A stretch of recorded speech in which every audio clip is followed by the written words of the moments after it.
Hello વિદ્યાર્થી મિત્રો, જો વિડીયો ઝાંખો દેખાતો હોય તો સેટિંગમાં જઈને ક્વોલિટીમાં જઈને હાયર પિક્ચર ક્વોલિટી અથવા 720 પિક્સલ ઉપર ક્લિક કરી નાખવાનું, એટલે તમારો વિડીયો એકદમ ક્લીન દેખાશે. હેલો વિદ્યાર્થી મિત્રો, welcome to YouTube channel D solution. આજે આપણે વાત કરવાની છે ધોરણ 8ના ગણિતની આઈડિયલ સ્વાધ્યાય પોથીમાં સત્ર 2ની પાઠ નંબર છે 9મો માપન. એ આજે આપણે સોલ્વ કરવાનો છે. વિડીયો ગમે તો લાઈક કરજો, શેર કરજો, કોમેન્ટ કરજો. કોઈ વિદ્યાર્થીને જરૂર હોય તો એને પણ આપણે વોટ્સઅપ દ્વારા પણ તમે શેર કરજો, તો જેથી કરીને એને પણ આપણે મદદરૂપ થઈ શકીએ. ચાલો તો હવે આપણે પાઠની શરૂઆત કરીએ. આ પાઠમાં કોઈને દાખલા આડાવડા હોય તો એવું બની શકે કે થોડાક આગળ પાછળ હોઈ શકે, પણ ટૂંકમાં બધા આપણા દાખલા આની અંદર આવી જશે. બરાબર છે. કોઈ આપણે દાખલા સમજૂતી કરશું સાથે સાથે, અને તમે પણ તમારે ગણવું હોય તો આપણે પણ આ વિડીયો ઉપયોગી નીવડે. કોઈ વિદ્યાર્થીને જરૂર હોય તો એને પણ આપણો વિડીયો મોકલી શકો. ચાલો તો હવે આપણે પાઠની શરૂઆત કરી.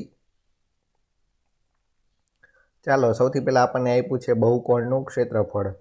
પેલું છે સમલંબ ચતુષ્કોણનું ક્ષેત્રફળ. ચાલો, આ સમલંબ ચતુષ્કોણ કોને કહેવાય? તો જો આવી રીતના હોય સમલંબ ચતુષ્કોણ. બરાબર છે. આ બે બાજુ હોય અને આ બંને બાજુ વચ્ચેનું શું કહેવાય? લંબ અંતર કહેવાય. બરાબર છે. તો ચાલો, એનું સૂત્ર શું થાય છે? સમલંબ ચતુષ્કોણનું ક્ષેત્રફળ બરાબર 1/2 ગુણ્યા h, એટલે કે હાઇટ, એટલે કે આ બે બાજુઓનું લંબ અંતર, ગુણ્યા કૌંસમાં a વત્તા b એટલે કે આ સાઈડની લંબાઈ અને આ સાઈડની પણ લંબાઈ. આ થઈ ગયું સમલંબ ચતુષ્કોણનું ક્ષેત્રફળ. પછી આગળ આવે છે સમબાજુ ચતુષ્કોણનું ક્ષેત્રફળ. સમબાજુ એટલે કે બધી બાજુ કેવી હોય? સરખું, તો એને કહેવાય સમબાજુ ચતુષ્કોણ. હવે એનું ક્ષેત્રફળ તમારે ગોતવું હોય તો શું સૂત્ર આવે? તો કે એના વિકર્ણોની મદદ લેવી પડે. સામસામે જે આ રહ્યા એને વિકર્ણ કહેવાય. એ બંનેની લંબાઈનો ગુણાકાર, એને ગુણ્યા 1/2 શું કરી નાખવાના? 2. તો એ થઈ ગયું તમારું સમબાજુ ચતુષ્કોણનું ક્ષેત્રફળ.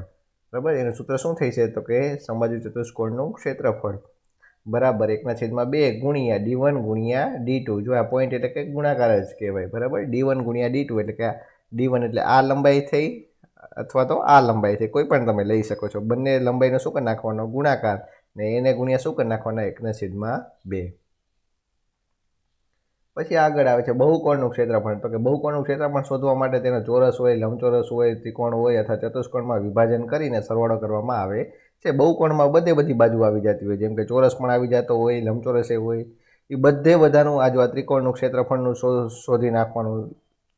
અહીંયા કોઈ સમલંબ ચતુષ્કોણ હોય તો એ શોધ નાખવાનું, ચોરસ આવતો હોય તો એ શોધ નાખવાનું. બધાના ક્ષેત્રફળ શોધીને પછી છેલ્લે શું કરી નાખવાનો? સરવાળો ક્ષેત્રફળ. એટલે આપણને આખા બહુકોણનું ક્ષેત્રફળ મળી જશે. પછી આગળ આવે છે કે યાદ રાખો કે એક જ બહુકોણના અલગ અલગ રીતથી ભાગ પાડી સરવાળો કરતા દરેક રીતમાં છેલ્લે મળતો જવાબ સમાન જ રહે છે. બરાબર. બહુકોણ અહીંયા જો અહીંયા બંનેના આકાર સરખો છે, પણ અહીંયા વચ્ચેથી ભાગ કરીને બેનું આ ક્ષેત્રફળ શોધો ને સરવાળો કરો, એ જે જવાબ આવે. ને આમાં પણ આડી રીતના આટલાનું તમે શોધી નાખો. બરાબર. ચોરસ બનાવીને પછી આટલા ત્રિકોણનું શોધો. આ બેનો તમે સરવાળો કરો તો આ બંનેમાં જે છેલ્લો જવાબ આવે એ બેનો છેલ્લો જવાબ કેવો આવશે? ક્ષેત્રફળનો સરખો રહેશે. બરાબર છે. ચાલો, સૌથી પહેલાં આપણે એક જોઈ લઈએ દાખલો. ઉદાહરણ તરીકે એક સમલંબ આકારના ખેતરનું ક્ષેત્રફળ 540 મીટરનો વર્ગ છે. ચાલો, આપણને શું આપી દીધું? આખા ક્ષેત્રફળનું, આખા સમલંબ ચતુષ્કોણનું ક્ષેત્રફળ આપી દીધું. કેટલું? 540 મીટરનો વર્ગ. આ ખેતરની સમાંતર બાજુઓ વચ્ચેનું લંબ અંતર 27 મીટર છે. આ લંબ અંતર કે આ બે બાજુ વચ્ચેનું સામે કેટલી આઘી છે? તો કે 27 મીટર જેટલી આઘી છે. અને સમાંતર બાજુઓમાંથી એકની લંબાઈ 25 મીટર છે, તો બીજી સમાંતર બાજુની લંબાઈ શોધો. એક બાજુની લંબાઈ આપણને આપી દીધી છે, કેટલી? તો કે 25 મીટર. બીજી બાજુની આપણને લંબાઈ આપી નથી, તો એ આપણે શોધવાની છે. તો આપણે સૌથી પહેલાં શું કરવાનું? સમલંબ ચતુષ્કોણનું ક્ષેત્રફળનું સૂત્ર મૂકવાનું કે 1/2 ગુણ્યા h ગુણ્યા a કૌંસમાં a વત્તા b. ક્ષેત્રફળ આપણને આપી દીધું કેટલું? તો કે 540 બરાબર 1/2 ગુણ્યા h એટલે કે લંબ અંતર કેટલું છે? તો કે 27. ગુણાકારના ગુણાકાર, પછી a વત્તા b એટલે કે લંબાઈ, બંનેની લંબાઈ કેટલી છે? તો એકની આપી છે 25, બીજાની આપણને આપી નથી. પછી શું કરવાનું? સાદું રૂપ આપવાનું. 2 બરાબરની નીચે છે, ઓલી બાજુ જાય તો ઉપર. 27 અહીંયા ઉપર છે, તો બરાબરની ઓલી બાજુ જાય છે તો ક્યાં જશે? છેદમાં. બરાબરના બરાબર 25 વત્તા b. પછી આનું સાદું રૂપ આપી દઈશો તમે. બરાબર છે. 540 ગુણ્યા 2 કરીને 27ને ભાગ નાખશો તો તમને જવાબ મળશે 40 બરાબર 25 વત્તા b. પછી 25 આ બાજુ પ્લસ છે, ઓલી બાજુ જઈશે તો કેવા થઈ જશે? માઇનસ. એટલે 40માંથી 25 બાદ કરશો તો b આપણને મળશે 15 મીટર. એટલે કે આમ સમલંબ ચતુષ્કોણની બીજી સમાંતર બાજુની લંબાઈ કેટલી થશે? તો કે 15 મીટર થશે. આવી રીતના તમે બાજુની લંબાઈ પણ શોધી શકો છો. ક્યારેક દાખલામાં એવું પણ હોય કે બે બાજુની લંબાઈ આપી દીધી હોય, લંબ અંતર આપી દીધું પણ ક્ષેત્રફળ આપ્યું ન હોય, તો એ પણ તમે આ સૂત્રની મદદથી શોધી શકો છો. ચાલો પછી એના જેવું જ છે આગળ બીજો દાખલો, આ પણ તમે જોઈ શકો છો. આમાં પણ તમને ક્ષેત્રફળ આપી દીધું છે, લંબ અંતર પણ આપી દીધું છે, અને પછી આગળ એક બાજુની લંબાઈ આપી છે, બીજી બાજુની શોધવાની કીધી છે. તો ઉપર દર્શાવેલો જે આપણે સમજ્યા દાખલો, એ જ રીતના તમે આ સૂત્ર મૂકીને તમે દાખલો ગણી શકો છો. ન ખબર પડે તો તમે કોમેન્ટ કરીને પૂછી પણ શકો છો. ચાલો પછી આગળ આવે છે ઉદાહરણનો દાખલો. એમાં આ જ દાખલો આપણે જોઈ લો. ઉદાહરણનો તમને આપેલો જ હશે મારા ખ્યાલ મુજબ, એટલે આપણે આ દાખલો સમજશું કે એક સમબાજુ ચતુષ્કોણ, જો કયો ચતુષ્કોણ આપ્યો છે તમને, સમબાજુ, એટલે ખાસ ભૂલવાનું નહીં. પછી અહીંયા સમલંબનું ચતુષ્કોણનું સૂત્ર મૂકી દેવાનું નહીં, પહેલાં વાંચી લેવાનું કે કયો ચતુષ્કોણ આપ્યો છે.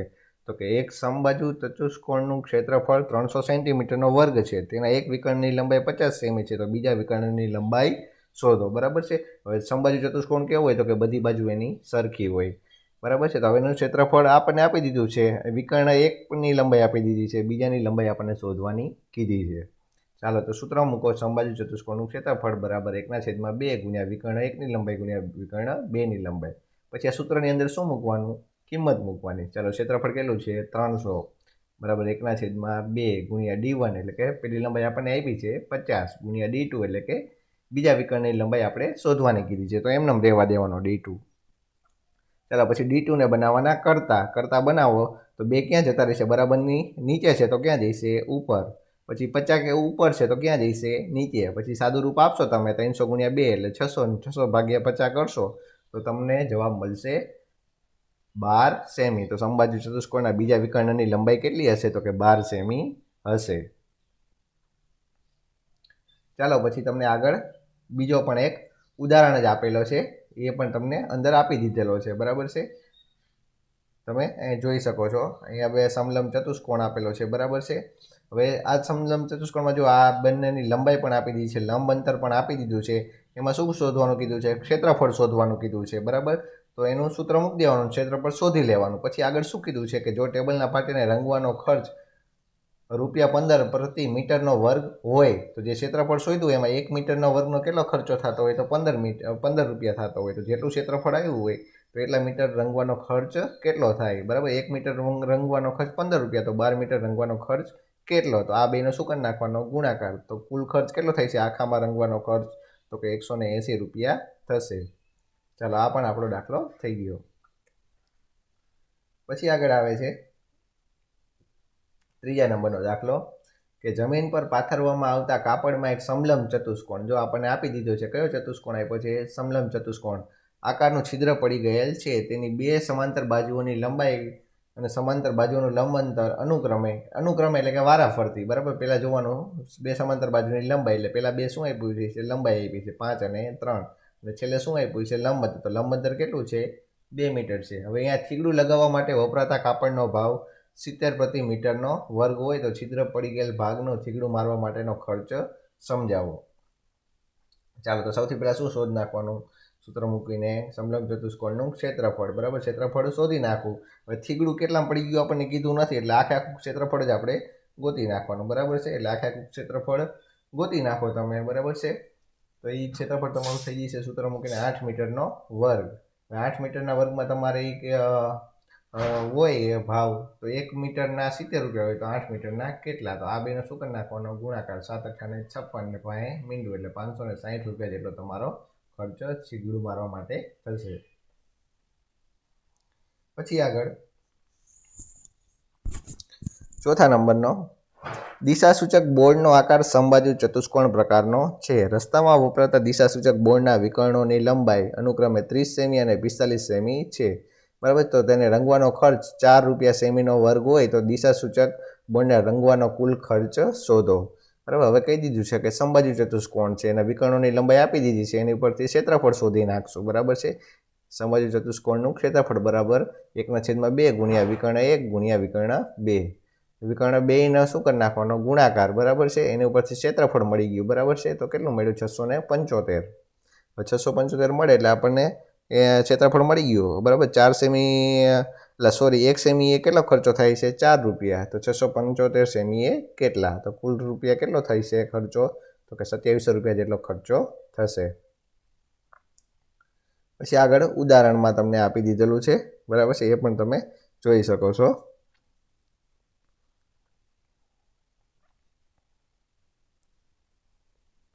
આ ઉદાહરણમાં ના ખ્યાલ આવે તો તમે કોમેન્ટ કરીને પ્રશ્ન પણ પૂછી શકો છો. કઈ નોખી ઘણી બધી રીતે આપણે ક્ષેત્રફળ શોધી શકીએ છીએ. પેલા લંબચોરસનું શોધીને એવી રીતના, બરાબર, વારા ફરતી વારા.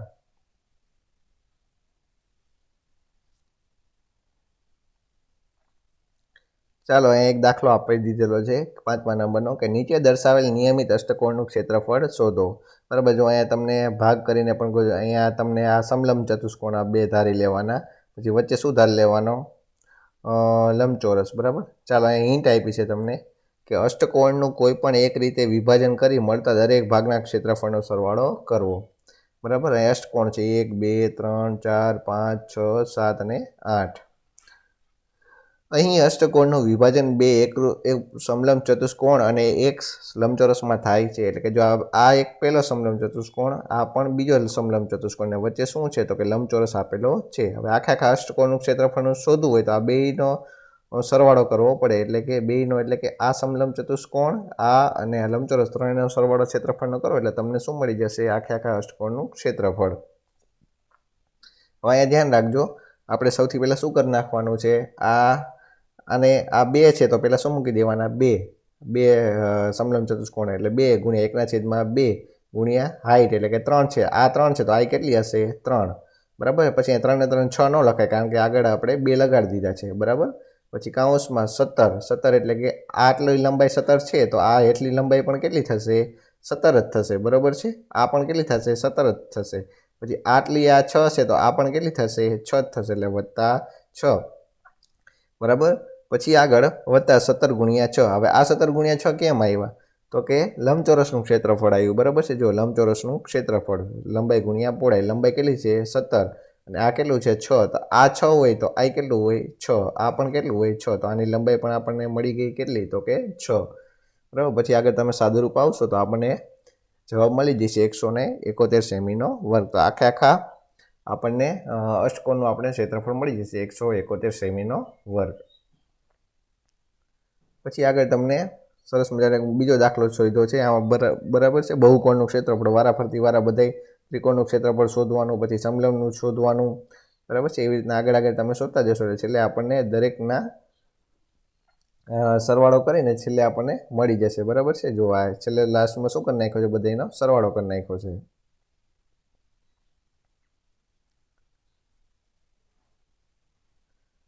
પછી આગળ આવે છે 9.3, ઘન આકાર, ઘન, લંબઘન અને નળાકારના પૃષ્ઠીય ક્ષેત્રફળ.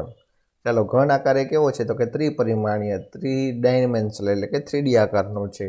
ઘન આકારને ધાર, ફલક અને શિરોબિંદુ હોય. ધાર કોને કહેવાય તો કે આને શું કહેવાય, આ ધાર કહેવાય. પછી ફલક એટલે કે સપાટી, આ એક ફલક, આ બીજી, આ ત્રીજી, આ વાંહે ચોથી, આ પાંચમી અને 6 સપાટી હોય. પછી શિરોબિંદુ એટલે કે શીર્ષ, તો આ શિરોબિંદુ કહેવાય, પછી આ કહેવાય, પછી આ કહેવાય. એમ શિરોબિંદુ કેટલા થાય, 1 2 3 4, ઓલી બાજુ 4 એટલે 4 ને 4 કેટલા થાય, 8. ચાલો, પછી અહીંયા આકાર આપણે ઓળખી લઈ, આને નળાકાર કહેવાય, આને શંકુ કહેવાય, આને ઘન કહેવાય, આને પિરામિડ કહેવાય. પછી આગળ આવે છે લંબઘન. તો કે લંબઘનમાં બધી સપાટી લંબચોરસ હોય છે અને સામસામેની સપાટી કેવી હોય છે તો કે એકરૂપ હોય છે, અને એની લંબઘનમાં 3 જોડ એકરૂપ સપાટી થાય છે સામસામે. આની સામેની ઓલી બાજુ કેવી હોય, એના જેવી હોય. આ ઉપરની હોય તો નીચેની એના જેવી હોય. આ પણ આ હોય તો એની સામેની કેવી થાય, એના જેવી થાય. ચાલો, એનું સૂત્ર આપણને મળી જશે, લંબઘનનું કુલ પૃષ્ઠફળ એટલે કે કુલ ક્ષેત્રફળ. પૃષ્ઠફળ એટલે શું થયું, આખે એનું ક્ષેત્રફળ થયું, તો કે 2 LB + BH + HL. બરાબર છે. હવે એમાં શું થયું પૃષ્ઠફળમાં, તો કે 2 L એટલે કે લંબાઈ, B એટલે પહોળાઈ, એ બેનો ગુણાકાર કરી નાખવાનો, વળી પાછો વત્તાની નિશાની, પછી B × H એટલે પહોળાઈ અને ઊંચાઈ, પછી એ બેનો ગુણાકાર કરીને વળી પાછી વત્તાની નિશાની, H × L એટલે ઊંચાઈ ને ગુણ્યા લંબાઈ. બરાબર, એ થઈ ગયું તમારું ક્ષેત્રફળ. પછી પાર્શ્વ પૃષ્ઠફળ કયું થયું તો કે ઉપર અને નીચેની સપાટી બાદ કરી નાખવાની, એ જ થઈ ગયું તમારું પાર્શ્વ પૃષ્ઠફળ. આ ઉપરની એની સામેની નીચેની એ બાદ કરીને વળી પાછું આ ચારેય બાજુનું તમે ક્ષેત્રફળ શોધો તો એને કહેવાય પાર્શ્વ પૃષ્ઠફળ. એનું સૂત્ર શું થશે તો કે 2h કૌંસમાં l વત્તા b. કુલ પૃષ્ઠફળ તમારે શોધવું હોય, કુલ પૃષ્ઠફળ તો જો પાર્શ્વ પૃષ્ઠફળનું સૂત્ર મૂકો અને બે તળિયાનું ક્ષેત્રફળ એટલે ઉપર અને નીચેનું, આ તળિયું કહેવાય, એની સામેનું કે આ ઉપરનું થઈ એટલે આગળ લગાડી દીધા 2, બરાબર છે. પાર્શ્વ પૃષ્ઠમાં ઉપરની નીચેની સપાટી બાદ કરી નાખવાની. ચાલો પછી આગળ આવે છે ઘન. તો ઘનમાં બધી 6 સપાટી ચોરસ અને એકરૂપ હોય છે. બધી સપાટી કેવી હોય છે? સરખી હોય. આના જેવી આ હોય, આ હોય, આ હોય, બધી સપાટીનું કેવું હોય? માપ સરખું હોય છે, એને કહેવાય ઘન. ખાસ યાદ રાખવાનો, ઘનમાં છે ને તમારે પાસો યાદ રાખવાનો, અને લંબઘનમાં તમારે શું યાદ રાખવાની? ઈંટ યાદ રાખવાની. લંબઘન આકાર કોનો હોય તો કે ઈંટનો હોય, ને ઘન આકાર કોનો હોય તો કે પાસા જે છે એનો હોય. ચાલો, ઘનનું પૃષ્ઠફળનું સૂત્ર શું થાય છે તો કે 6l². આ સૂત્ર ખાસ યાદ તમે રાખજો. l એટલે કે લંબાઈ, બરાબર.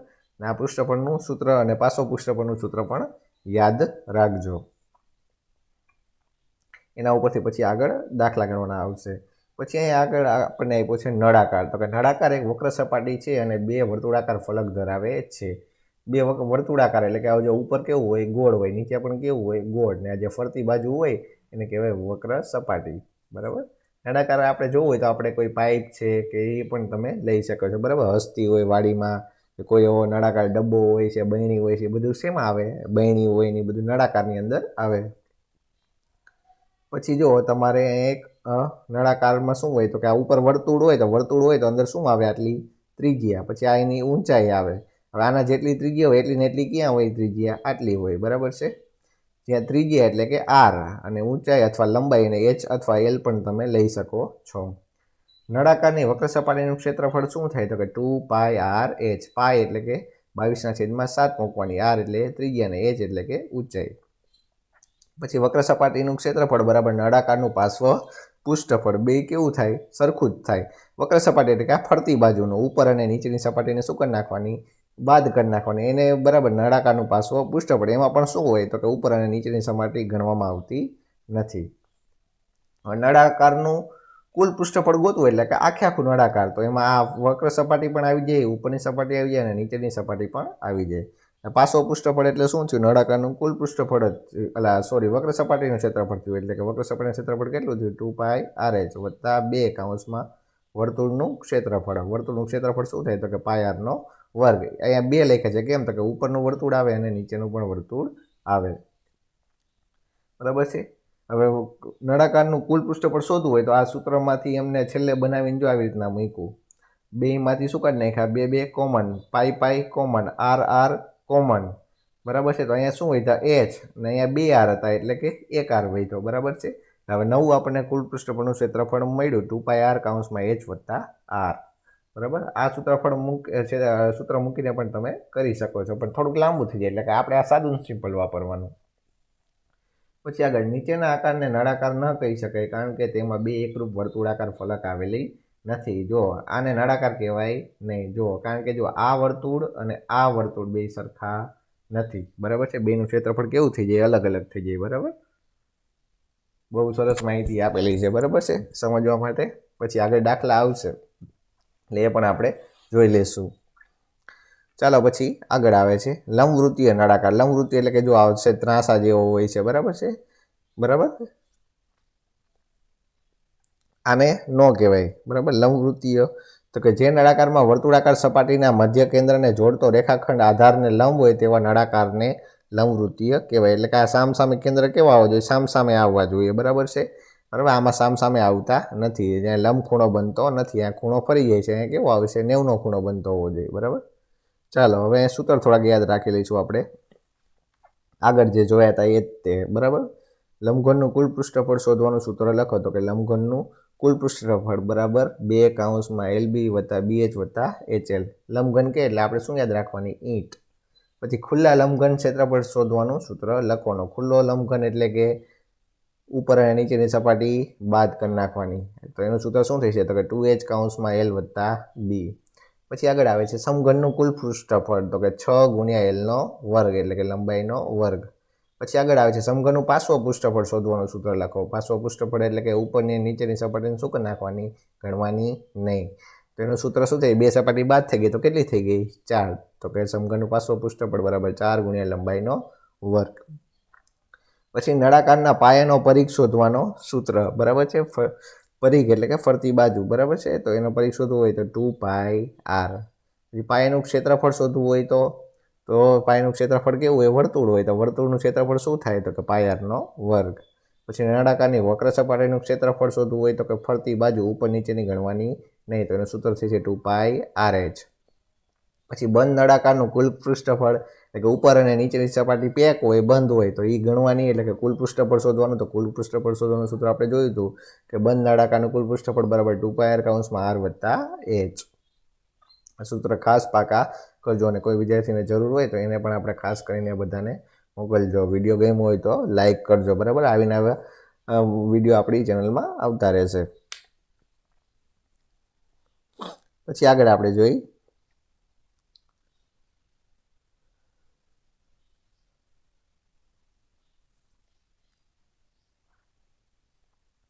કેતનભાઈના બેડરૂમનું અંદરનું માપ 16 મીટર ગુણ્યા 10 મીટર ગુણ્યા 6 મીટર છે.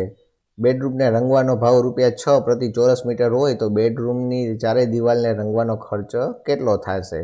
અને જો બેડરૂમને છતને પણ રંગાવે તો રંગ કરવાનો ખર્ચ કેટલો થશે? બરાબર છે. એક બેડરૂમ છે માની લો, બરાબર છે. એને આપણે શું ધારી લઈએ છીએ કે એનું લંબઘન આકારનો હશે, બરાબર છે. એ રીતના ચાલો, તો બેડરૂમની ચારે દિવાલનું ક્ષેત્રફળ બરાબર ભોયતળિયાની પરિમિતિ ગુણ્યા બેડરૂમની ઊંચાઈ એટલે કે 2 L + B ગુણ્યા h. આની અંદર કિંમત મૂકી દેશો તો તમને મળી જશે 312. અહીંયા તમે છે ને ઓલું L2 LB + BH + HL વાળું સૂત્ર પણ તમે વાપરીને આગળ કરી શકો છો, બરાબર છે. કુલ પૃષ્ઠફળ શોધવું હોય ને એના માટેનું, બરાબર છે. ચાલો, બેડરૂમની ચારેય દિવાલ, એક દિવાલને કરો, બરાબર છે. બેડરૂમની ચારે દિવાલ રંગવાનો ખર્ચ કેટલો થાય છે, તો કે 1 મીટરના ₹6, તો 312ના કેટલા, તો 312 ગુણ્યા કેટલા કરી નાખવાના, 6, તો કેટલો ખર્ચ થઈ છે, 1872. હવે શું કરવાનું, છતનું ક્ષેત્રફળ, કે હવે જો આમાં ગણ્યું નથી એમને, બરાબર છે. હવે આપણે ગણશું છતનું ક્ષેત્રફળ, તો કે L ગુણ્યા B એટલે કે લંબચોરસ છે, તો લંબાઈ ગુણ્યા પહોળાઈ. તો આ બે આપેલી લંબાઈ, આ પહોળાઈને શું હોય, ઊંચાઈ. તો 16 ગુણ્યા 10 તો કેટલો થઈ છે, 160. ચાલો, છતનું ક્ષેત્રફળ કેટલું, 160, બરાબર. હવે છતને રંગવાનો ખર્ચ કેટલો થઈ છે, તો કે 160 ગુણ્યા 6, બરાબર છે. 1 મીટરના ₹6, તો 160 મીટરના કેટલા, તો 160 ગુણ્યા 6 તો 960. તો આમાં છત પણ આવી ગઈ, બરાબર છે. ચારે દિવાલનો કેટલો થયો, 1872, ને છતને રંગવાનો ખર્ચ 960, બરાબર છે. બે અલગ અલગ બિલ બનાવ્યા આપણે, બરાબર છે. બે બિલનો સરવાળો કરી નાખો તો કુલ ખર્ચો કેટલો થઈ છે, તો કે 2832. તો કુલ ખર્ચ કેટલો થશે, તો કે 2832 જેટલો. ચાલો પછી આગળ, તો કે પિન્ટુ 7 મીટર ગુણ્યા 3 મીટર ગુણ્યા 1.5 મીટર એટલે કે 1.5 મીટર માપવાળી પેટીને તળિયા સિવાયના ભાગે રંગ લગાવે છે, તો તેણે કેટલા પૃષ્ઠફળમાં રંગ કર્યો કહે છે? તો કે જો તળિયા એ નથી કરતો, બરાબર છે. તો તળિયાને આવું નથી કરતો, ઉપરની બાજુએ તો કરતો હોય છે, બરાબર છે. તો એનું સૂત્ર શું થશે, તો કે લંબઘનની પેટીમાં પાર્શ્વ પૃષ્ઠોનું ક્ષેત્રફળ, તો કે 2h L ગુણ્યા B વત્તા L ગુણ્યા B. ઉપરની સપાટી ધોરી પાછો કરે છે તો સૂત્રની અંદર શું મૂકી દેવાની, કિંમત. અને જે જવાબ આવશે તો કે 51 મીટરનો વર્ગ પૃષ્ઠફળમાં રંગ કર્યો હશે. ચાલો પછી આગળ આવે છે ઉદાહરણ, બરાબર છે. ઉદાહરણ પર તમે અહીંયા જોઈ લ્યો કે એક કંપની તેની પ્રોડક્ટને એવા નળાકાર ડબ્બામાં પેક કરે છે કે જેનો વ્યાસ 21 મીટર છે. વ્યાસ એટલે કે જો આ નળાકાર છે તો બહેણી જેવું તમે ધારી લ્યો. હવે વ્યાસ એટલે કે આખે આખું આવી જાય, એટલો વર્તુળ હોય ને આખે આખું શું થઈ જાય, વ્યાસ. તો આ 21 મીટર છે. હવે એનું અડધું કરો વ્યાસનું, તો વ્યાસનું અડધું કરો તો તમને ત્રિજ્યા મળે. તો 21 અડધા તમે કરશો ને તો તમને ત્રિજ્યા મળે. હવે ઊંચાઈ કેટલી છે, 30 સેમી. તો હાલો, ઊંચાઈ આપણને h આપી દીધો 30. હવે આકૃતિમાં દર્શાવ્યા પ્રમાણે કંપની ડબ્બાની વક્ર સપાટી પર ફરતે લેબલ લગાડે છે, બરાબર છે. ફરતે શું લગાડે છે, લેબલ લગાડે છે. જો આ લેબલ નળાકારના શીર્ષ અને તળિયા બંનેથી 2.5 સેમી દૂર ચોંટાડવામાં આવતું હોય તો લેબલનું ક્ષેત્રફળ શોધો, બરાબર છે. 2.5 સેમી અહીંયાથી આટલું નથી લગાડતો, અહીંયાથી શરૂઆત કરે છે, બરાબર છે. અહીંયાથી આટલું હેઠે લગાડ્યું નહીં, અને ઉપરે 2.5 સેમી લગાડ્યું નહીં. તો 2.5 લગાડ્યું નહીં, બરાબર છે. તો હવે શું કરવાનું, પહેલાં આખે આખું શોધ નાખવાનું. એમાંથી શું કરવાનું, 5 સેમી શું કરી નાખવાના, બાદ કરી નાખવાના, બરાબર છે. તો હવે કુલ ઊંચાઈ કેટલી હતી? 30. હવે 2.5 2.5 નથી લગાડતા, બાકીના વક્ર સપાટીમાં જ લગાડે છે. તો હવે ટોટલ કેટલામાં લગાડે છે?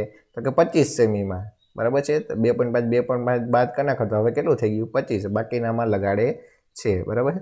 હવે એટલાનું ક્ષેત્રફળ આપણે શોધવું હોય તો શું કરવાનું? નળાકારનું વક્ર સપાટીનું ક્ષેત્રફળ 2π/h, 2 ગુણ્યા પાઈ એટલે 22/7, r એટલે કે ત્રિજ્યા. હવે ત્રિજ્યા જો અહીંયા કેટલી આપી છે? આપણને આપી નથી, વ્યાસ આપ્યો છે, અને વ્યાસનો અડધો કરો તો શું થઈ જાય?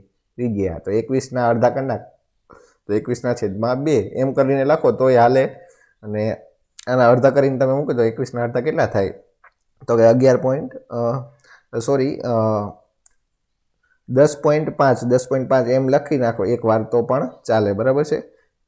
તો પણ ચાલશે, બરાબર છે. આમને 21/2 જ રહેવા દીધા છે તો પણ ચાલશે. ગુણ્યા h એટલે કે ઊંચાઈ કેટલી થઈ ગઈ? હવે ઊંચાઈ 25 થઈ ગઈ. હવે 30 ગણવાની નહીં. પછી આનું તમે સાદું રૂપ આવશો તો આપણને કુલ ક્ષેત્રફળ વક્ર સપાટીનું આપણને મળી જાય છે, જેટલામાં લેબલ લગાડે છે કે 1650 સેમીનો વર્ગ. ચાલો પછી આગળ 11મો દાખલો. 7 સેમી ત્રિજ્યા અને 28 સેમી ઊંચાઈ ધરાવતી એક બાજુથી ખુલ્લી નળાકાર ટાંકીનું પૃષ્ઠફળ શોધો, બરાબર છે. જો એક બાજુથી ખુલ્લી છે, બરાબર છે, એનું આપણે પૃષ્ઠફળ શોધવાનું છે, બરાબર છે. ઉપરથી ખુલ્લી છે તો એટલાનું તો વળી પાછું ગણવાનું, બરાબર. ચાલો, નળાકારની ત્રિજ્યા કેટલી છે? 7 સેમી, h એટલે કે 28 સેમી. ચાલો, તો એક બાજુથી ખુલ્લી નળાકાર ટાંકીનું કુલ પૃષ્ઠફળ બરાબર નળાકારની વક્ર સપાટી એટલે કે ફરતી બાજુનું વત્તા વર્તુળાકાર પાયાનું ક્ષેત્રફળ એટલે કે હેઠે પણ કેવું હોય? વર્તુળ હોય એનું ક્ષેત્રફળ. ચાલો, 2π/h વક્ર સપાટી વત્તા પાયાનો વર્ગ નળાકારમાં હેઠે વર્તુળ હોય એનું, ને એ સૂત્રની અંદર શું મૂકી દેવાની? કિંમત. તો જો આપણે પહેલાં સૂત્રમાં કોમન કાઢી નાખ્યા. શું? તો કે πr, બેમાં કોમન છે, કૌંસમાં 2 અને h અંદર રહી જાય છે, અને અહીંયા પણ r એક બહાર નીકળી ગયો તો એક રહી છે અંદર. હવે સૂત્રની અંદર શું મૂકી દેવાની? કિંમત. છેલ્લે સાદું રૂપ આપશે એટલે જવાબ આપણને આવશે 1386 સેમીનો વર્ગ. પછી આગળ એક નળાકારનો વ્યાસ ઊંચાઈ આપી દીધેલી છે. પૃષ્ઠફળની સરખામણીમાં 14 સેમી લંબાઈ ધરાવતા ઘન સાથે કરવામાં આવે તો નળાકારનું પાર્શ્વ પૃષ્ઠફળ ઘનના પાર્શ્વપૃષ્ઠ કરતાં કેટલું વધારે અથવા ઓછું હશે? બેનું શું શોધ નાખવાનું? પાર્શ્વ પૃષ્ઠફળ. આટલું આપ્યું છે તમને નળાકારનું, બરાબર છે.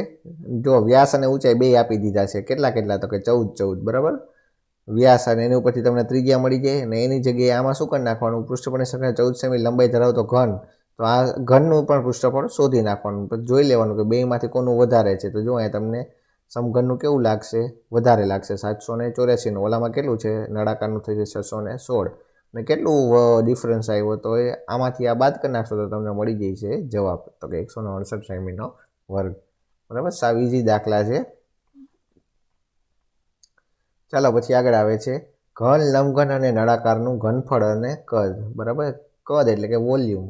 તો કે ત્રિપરિમાણીય આકાર દ્વારા અવકાશમાં ઘેરાતી જગ્યાને તેનું ઘનફળ અથવા તો કદ કહે છે. ઘનફળ અથવા કદ કોને કહેવાય? તો કે વાતાવરણની અંદર જેટલી જગ્યા રોકતો હોય તો એને કહેવાય ઘનફળ, બરાબર. એક ઘન એકમને એક એકમનો ઘન પણ એમ પણ લખાય છે. ધારો કે લંબઘનની લંબાઈ છે તો લંબઘનનું ઘનફળ કેટલું થાય? તો કે લંબાઈ ગુણ્યા પહોળાઈ ગુણ્યા ઊંચાઈ, એને કહેવાય લંબઘનનું ઘનફળ. l ગુણ્યા b ગુણ્યા h. આ બધી બાજુએથી શું હોય? સરખી હોય, એટલે જગ્યા રોકતો હોય તો એને કહેવાય લંબઘનનું ઘનફળ, બરાબર. પૃષ્ઠફળમાં, ક્ષેત્રફળમાં ને એમાં બધામાં બહુ બધાને લોચા થાય, એટલે ખાસ ધ્યાન રાખવાના બધાના સૂત્ર. પછી જો ઘનનું ઘનફળ શું થાય? તો કે એલનો ઘન. હવે જો આગળ તમે જોયું હતું ઘનનું પૃષ્ઠફળ, તો ઘનનું પૃષ્ઠફળ કેટલું થાય? તો કે 6l નો વર્ગ. પછી ઘનનું પાછો પૃષ્ઠફળ શું થાય? તો કે 4l નો વર્ગ, બરાબર. આ આપણે સૂત્ર જોયા હતા. હવે ઘનનું ઘનફળ તો એલનો શું થઈ છે? ખાલી ઘન થઈ છે, બરાબર. પછી નળાકાર, તો નળાકારનું ઘનફળ શું થઈ છે? તો કે πr નો વર્ગ અને h. r એટલે શું થઈ છે? ત્રિજ્યા. ચાલો પછી આગળ આવે છે થોડાક વ્યાખ્યાન એવું. તો કે વ્યાખ્યા આપો ઘનફળ અથવા કદ. તો કે કોઈ પણ ત્રિપરિમાણીય વસ્તુ દ્વારા ઘેરાયેલી જગ્યાની માત્રાને શું કહેવાય? ઘનફળ અથવા કદ કહેવાય છે. ચાલો, લંબઘનનું ઘનફળ શોધવાનું સૂત્ર. તો કે લંબઘનનું ઘનફળ બરાબર લંબાઈ ગુણ્યા પહોળાઈ ગુણ્યા h, અથવા તો આમે લખાય lbh, l ગુણ્યા b ગુણ્યા h. પછી સમઘનનું ઘનફળ શોધવાનું સૂત્ર. તો કે સમઘનનું ઘનફળ શું થઈ છે? તો કે લંબાઈનો ઘન એટલે કે એલનો ઘન. પછી નળાકારનું ઘનફળ, તો કે નળાકારનું ઘનફળ શું થઈ છે? તો કે πr નો વર્ગ અને એચ. ચાલો પછી આગળ આવે છે એક લંબઘન આકારનું ક્ષેત્રફળ 150 સેમીનો વર્ગ છે અને એનું ઘનફળ 1500 સેમી ઘન છે, તો લંબઘનની ઊંચાઈ શોધો. બરાબર છે. હવે જો લંબઘનનું ઘનફળ તમારે શોધવું હોય તો એનું સૂત્ર તમારે મૂકવું પડે કે આધારનું ક્ષેત્રફળ એટલે કે હેઠલું ક્ષેત્રફળ એને ગુણ્યા ઊંચાઈ. બરાબર. લંબઘનનું ઘનફળ આપી દીધું છે 1500, આધારનું ક્ષેત્રફળ 150 સેમી ગુણ્યા એચ જે આપણે ગોતવાનો છે. હવે એચને કરતા બનાવશું તો 150 બરાબર ને અહીંયા છે ક્યાં જતા રહેશે? નીચે. બરાબર. મીંડું મીંડું ગયું, 15 દાન 150, તો જવાબ આવશે 10 સેમી.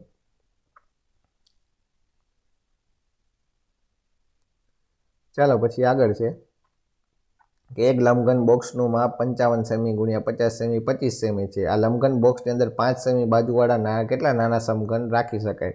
હવે જો જગ્યા રોકવાનો પ્રશ્ન છે, બરાબર છે, અંદર કેટલી સમાઈ શકાય, એટલે કે આપણને ખબર પડી જાય કે અહીંયા કયું સૂત્ર આવે, તો કે ઘનફળનું સૂત્ર આવે. એક લંબઘનનું આવે, બીજું શેનું આવશે? સમઘનનું. બરાબર છે. હવે આની અંદર લંબઘનની અંદર શું મૂકે છે? સમઘન. બરાબર છે. તો શું કરવાનું? લંબઘનમાં બોક્સમાં ગોઠવાતા ઘન એટલે લંબઘનનું ઘનફળ છેદમાં એક નાના સમઘનનું ઘનફળ. બરાબર છે. ચાલો લંબઘનનું ઘનફળ શું થશે? તો કે એલ ગુણ્યા બી ગુણ્યા એચ, અને નાના સમઘનનું ઘનફળ તો કે એલનો ઘન. બરાબર છે. હવે સૂત્રની અંદરથી શું મૂકી દેવાની? કિંમત. એલ એટલે 55, બી એટલે 50 અને એચ એટલે 25, અને છેદમાં નાના સમઘનનું ઘનફળ તો કે એલનો ઘન, તો લંબાઈનો ઘન, તો લંબાઈ 3 વાર આવે તો 5 ગુણ્યા 5 ગુણ્યા 5, પછી છેદ ઉડાડી દઈશું તો જવાબ આપણો આવી જશે 550. તો લંબઘનની અંદર કેટલા નાના નાના સમઘન રાખી શકાય? તો કે 550 જેટલા સમઘન આપણે રાખી શકીએ છીએ. બરાબર. આવું તમને શોર્ટમાં માહિતી, આખું ચેપ્ટર લાંબુ ના થઈ જાય તો વિડીયો ઘણો લાંબો થઈ જાય એટલા માટે થોડીક ઝડપથી સમજાવું છું. બરાબર. તમે પોઝ કરીને પણ શાંતિથી દાખલા ગણી શકો છો, વળી પાછું રિવર્સ પણ લઈ શકો છો. બરાબર. આપણે વિડીયોની અંદર. ચાલો પછી હવે આગળ અહીંયા પણ તમને એક દાખલો આપી દીધો છે નળાકારનો. બરાબર છે. ત્રિજ્યા બમણી કરવામાં આવે તો પૃષ્ઠફળમાં કેટલા વધારો થાય, ઘનફળમાં કેટલો વધારો થાય, એ પણ તમે અહીંયાથી જોઈને ગણી શકો છો. બરાબર છે. આ સમાજમાં એટલા માટે નથી આપતો કારણ કે આ વિડીયોની લેન્થ આપણી રહે ને પછી ઘણી બધી વધી જાય છે, એટલે થોડુંક આપણે ઝડપથી ચલાવી દઈએ છીએ. વિડીયો ગમ્યો હોય તો લાઇક કરજો અને કોમેન્ટ પણ કરજો. સારો લાગ્યો હોય તો કોઈ બીજા વિદ્યાર્થીઓને પણ મોકલજો.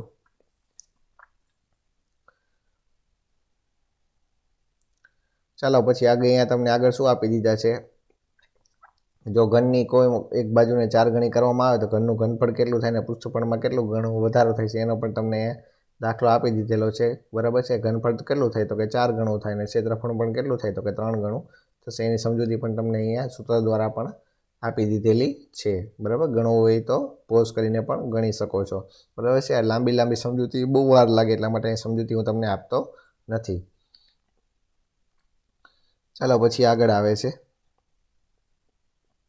ઘનફળ, કદ અને ક્ષમતા. બરાબર. ક્ષમતા એટલે કે કોઈ વાસણમાં ભરી શકાતી વસ્તુની માત્રાને તે વાસણની શું કહેવાય? ક્ષમતા એટલે કે કેપેસિટી કહેવાય. બરાબર. ચલો 1 મીટરનો ઘન તો કેટલું થાય? 1000 લીટર. 1 લીટર એટલે કે 1000 સેમીનો ઘન. 1 સેમીનો ઘન એટલે કે 1 મિલી. ક્ષમતા અને કદમાં એક નજીવો તફાવત છે. જ્યારે કોઈ તરલ પદાર્થ એટલે કે પ્રવાહી અને વાયુ કોઈ પાત્રમાં ભરવામાં આવે તે પાત્ર માટે ક્ષમતા શબ્દ વાપરવામાં આવે છે. બરાબર. પ્રવાહી ગમે એટલું મોટું હોય પણ એની અંદર હમાવવાની કેપેસિટી કેવી હોય? અલગ અલગ હોય છે. બરાબર છે. કોઈ નાનું હોય તો ઓછું સમય. બરાબર. એના જેવું છે. ચાલો પછી આગળ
બી 48 સેમી, બરાબર. પરિમિતિ છે એટલે ષટકોણ કીધો છે તો બધી બાજુ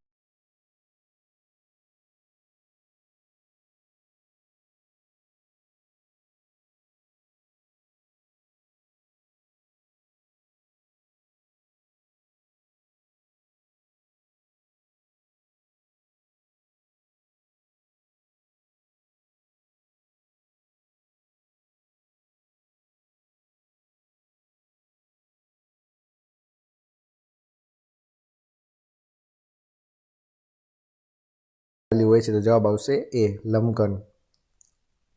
પછી આગળ તમને દાખલા મૂકીને તમે જે શોધવાનું કીધું એની ઉપરથી તમે ગણી શકો છો. અહીં જોઈ લેજો, ખાસ તો આપણે વાંચી લેજો. અહીંયા પણ તમને દાખલા ગણવાના કીધા છે, એ પણ તમે અહીંયા ગણી શકો છો. જવાબ પણ તમને આપી દીધેલા છે, એ પણ તમે જોઈ શકો છો. ખાસ તો ભૂલ ન થાય, ખાસ સૂત્ર મૂકવામાં ધ્યાન રાખવાનું. પછી અહીંયા તમને આગળ આપી દીધી ખાલી જગ્યા કે બંધ સમતલ આકૃતિ માટે તેની ચારે બાજુની હદ કે સીમાનું અંતર, તો એને શું કહેવાય? પરિમિતિ, બરાબર છે. ફરતી બાજુને શું કહેવાય? પરિમિતિ. પછી જે આકૃતિ જગ્યા રોકતી હોય તો એને શું કહેવાય? ક્ષેત્રફળ કહેવાય. પછી ત્રીજું, નિયમિત બહુકોણની બધી બાજુના માપ કેવા હોય? સરખા હોય. પછી સમઘનની બધી 6 સપાટી સમાન હોય, જે એકરૂપ પણ કહેવાય છે, બરાબર. પછી આગળ તમે આ બધા ખાલી જગ્યાના જવાબ જોઈ શકો છો. ખાસ કોઈ ભૂલ ના પડે પૂર્વમાં એ પણ જોઈ લેજો.